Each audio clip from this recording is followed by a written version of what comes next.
Hora triste foi aquela que Jesus Cristo falou: mãe, está chegando a hora, a senhora fica, eu vou. Com certeza mãe e filho neste momento chorou. Hora triste e dolorida, porque a dor da despedida só conhece quem passou.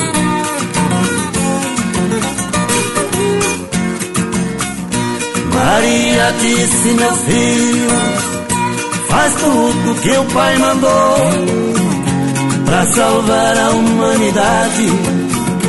Ele lhe determinou.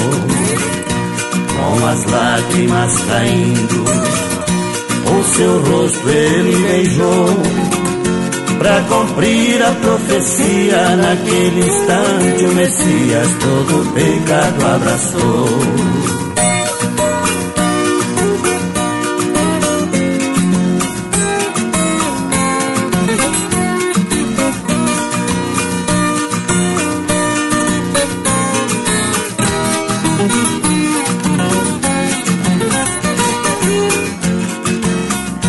Nas margens do Rio Jordão, Jesus Cristo caminhou para encontrar João, aquele que testemunhou. O encontro foi tão lindo que o povo se emocionou. Também foi nesta visita que nas mãos de João Batista Jesus Cristo batizou.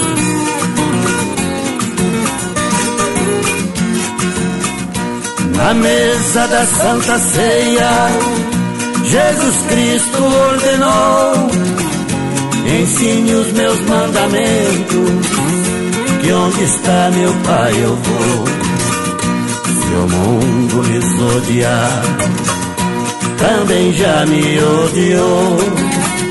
Faça o bem sem ver a quem, a sua recompensa venha, o que Jesus profetizou.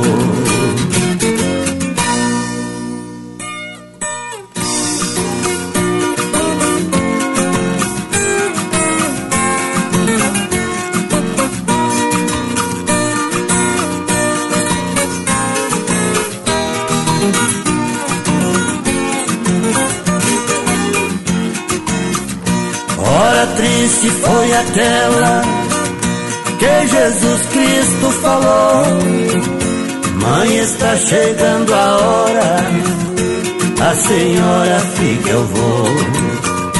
Com certeza mãe e filho neste momento chorou.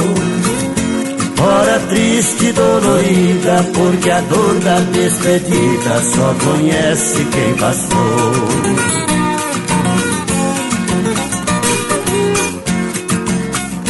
Maria